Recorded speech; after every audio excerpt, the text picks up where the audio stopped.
our very first installment of XFA On Demand from the XFA studios in Las Vegas. We're joined by Kevin Ross. How are you, man? Good, how you doing? Good.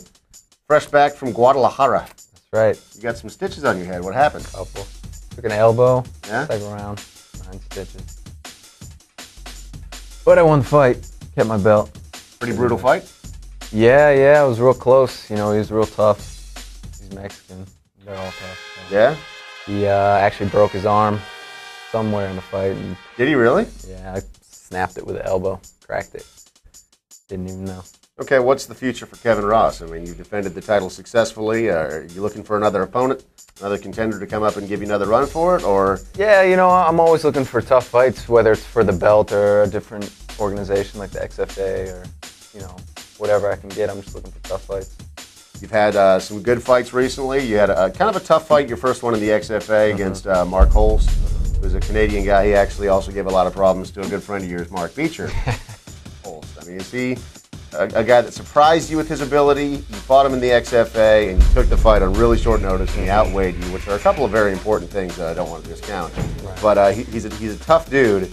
But tell me your thoughts on it as a fighter. He's one of those guys that just kind of, you wouldn't really expect him to, I don't know, knock people out the way he does.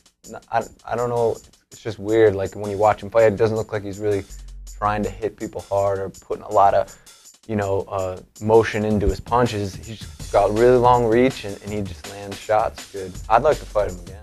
Your second fight for the XFA, a little bit of a different story. Yeah. That turned out a little bit better. Yeah, you put on a show, man. You were out there and doing, would you call them crocodile kicks? Is that the technical term? I don't know. You know, I kind of took that kick from one of my favorite fighters, Sanchai, guy that fights in Thailand. He does it a little different. He completely comes off the ground and does it. So I kind of took his and put my own twist on it. We're going to do something right now called 3 Rounds with Kevin Ross. It's something that we do here on XFA On Demand. You just tell me your thoughts on each of these topics, okay?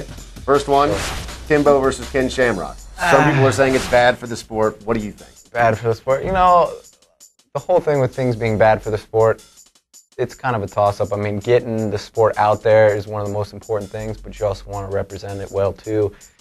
And sometimes you got to do things that aren't exactly representative of the sport as good to get it out there as much, you know. But, you know, Kimbo's a good fighter. You know, everyone kind of, oh, he was a street fighter and this and that, but he trains hard, you know, he puts the time in, and he can fight anybody he wants to because he's determined and this is what he wants to do, so I think it would be a good fight. The future of Affliction is round number 2. What do you think about this organization, their business model, the way they're doing things? I watched the Affliction card. They had some good fights. It seemed a little long, and the production wasn't so good on the video. You know, I'm sure there it was really nice, and something just didn't seem to be clicking. I don't know if it's because it was their first show or what, and the whole concert thing I thought was a terrible idea. I don't want to watch a concert in the middle of 2 hours of fighting, you know, I don't need that kind of break. But, you know, they're trying too, so hopefully they can work the bugs out, and, you know, they got good fighters. So. Okay, if they paid you $800,000 to get beat up by Fedor, would you do it? Yeah, man. Yeah, me too. I'll punch him too, man. I'll try. Get him back? Yeah. Third and final round. What do you think about Randy Couture and Brock Lesnar? You know, Brock Lesnar is one of those guys, he's just so big and powerful that, you know, everybody's going to have a hard time with him. And I think no matter how long he trains and how much better he gets, he's always going to revert to that. Just smothering people, diving on them, wrestling, boring kind of, you know. He's doing what he needs to do to win, but it's not really all that exciting.